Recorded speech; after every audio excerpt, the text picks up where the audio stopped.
في الدين. My dear respected brothers and sisters in Islam, I'm back. I was out of town for a few weeks to be with my mother. Alhamdulillah, she's doing well. And I'll be here for now, inshallah, continuing our halaqah, our khatara. We are still on the chapter of sabr in the book of the miscellaneous topics in Riyadh al-Salihin. Today's hadith actually has a few different narrations, and we're going to give the longer one of it. It's the same incident, but it had multiple narrations. A very beautiful hadith, and it actually highlights many very, very lovely aspects of. You'll see inshallah in the hadith as we go over. So it was narrated in. There's a narration both in Bukhari and in Muslim. The one in Muslim is longer and has more details, so I'll focus on that one. The narration in Muslim says, the son of Abu Talha, radiallahu anh, who was born to Sulaym, had passed away. And so she, Sulaym, said to the members of the family, "Do not tell Abu Talha about his son until I mention it to him myself."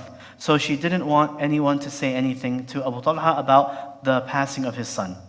Abu Talha came home and she gave him supper. He ate and he drank, and then she adorned herself and beautified herself in the best way she ever did, and they slept. And when she saw that he was, at ease, comfortable, and satisfied, she said, "Oh Abu Talha, if someone borrows something from another family, and then the members of that family asks for its return, would they refuse to give it back to them?" And he said no. And so she said, "Then hope for the reward for your son." And what's missing in this narration is that he asked about his son when he came home because his son was sick. And so she had replied in the other hadith, "Your son is better than before," implying that he's no longer suffering, he's passed away and gone and returning back to Allah subhanahu wa ta'ala. So, but of course she said it in a way not to make him think anything to worry until she had a chance to explain to him. So Sulaym is trying to prepare Abu Talha for the sad news of the loss of his son. However, so she says, "Then hope for the reward from your son." Abu Talha immediately understood what that meant, but so he got angry. And he said, "You left me uninformed until I got into this state with you? And then you told me about my son?" So he went to Rasulullah ﷺ, and he told him about what happened, as if perhaps to complain, like, "Oh, my wife, she did this, Ya Rasulullah." And so the Prophet ﷺ said, "May Allah bless that night that you spent together." So the narrator continued, actually that night, Sulaym became pregnant from that night with her husband together. And so when the Prophet ﷺ was in the course of a journey and she was with him, when Rasulullah ﷺ used to come back from a journey, he would not enter it during the night, and the people when came to Medina, she started to feel the labor pains.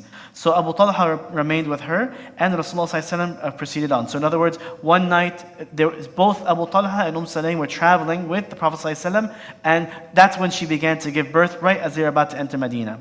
So when the people came near to Medina, she felt the pain, and then Abu Talha said, "Ya Rabb, you know that I would love to go along with the Prophet ﷺ when he goes out and enter along with him when he enters, but I have been detained as you see." In other words, Abu Talha, he feels guilty to not be able to accompany the Prophet ﷺ returning back into Medina the same time as the Prophet Muhammad ﷺ, because of course he has to stay with his wife because she's giving birth. And so Sulaym said, "Oh Abu Talha, I do not feel as much pain as I was feeling before, so let's proceed." And so she noticed this, and okay, so let's continue on. So she went back, and then they came to Medina, and then she gave birth to a boy. And so then she said that no one should give him any milk until he goes to the Prophet ﷺ. So she came. Anas radiallahu anhu went and took the baby to the Prophet ﷺ, and then the other hadith mentions this detail, so this is kind of mixing between the details of the hadith. So all that they brought with them to the Prophet ﷺ was some dates. So the Prophet ﷺ this is the hadith that explains the tahniq. The tahniq is when you basically, someone that is considered righteous in the community, whether of course at the time of the Prophet ﷺ it was him, but it could be the imam, it could be the community leader, someone that the people consider to be a righteous person will take the date and chew on it, and then wipe that in the mouth of the baby. And this is one of the sunnah of the Prophet ﷺ. And this hadith is the hadith that explains that sunnah, in fact. And if it's anyone, it could be the father. The father could do it. I did that with my sons, for example, my children.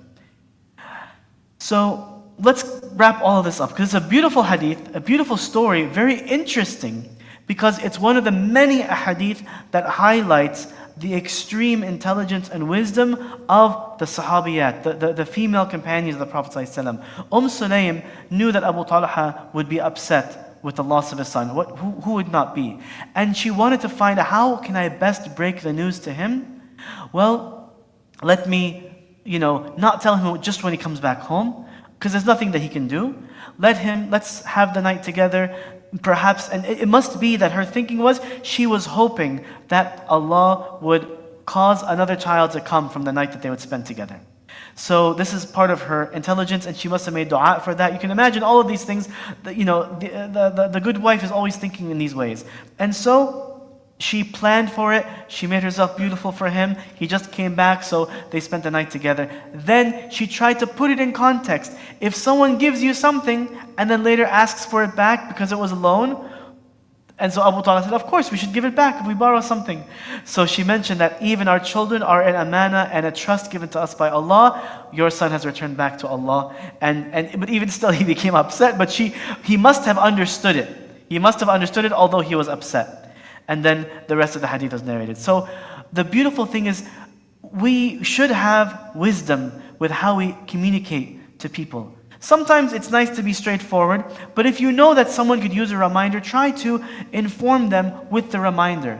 The point being, remember, Sulaym, she lost a son as well, but she was thinking, how should I tell my husband so it's easy on him? So that we can perhaps Allah would replace something with what we lost. Replace what we lost with something else. The amazing thing is, the narration in Bukhari adds that this child was named Abdullah bin Talha, Abdullah bin Abu Talha. And this Abdullah had 9 sons. Not just 9 kids, 9 sons. Every one of them became a hafiz.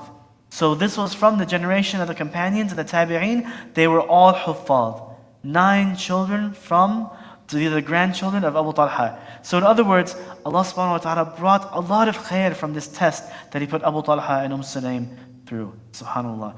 So as Allah subhanahu wa ta'ala mentions in the Quran, عَسَىٰ أَن تَكْرَهُ شَيْئًا وَهُوَ خَيْرٌ لَكُمْ. Perhaps you might dislike a thing, but in it there's good for you. So subhanallah, when sometimes a bad thing happens that we don't have, why did it happen this way? Maybe the wisdom why it happened could occur later and you won't realize that. Allah subhanahu wa ta'ala doesn't operate on our timeline. Our brains don't have the capacity to encompass everything like this. So we ask Allah subhanahu wa ta'ala to grant us the tawfiq to have sabr, to allow us to be patient until we see the wisdom of His hikmah in the qadr, what He decrees for us to happen.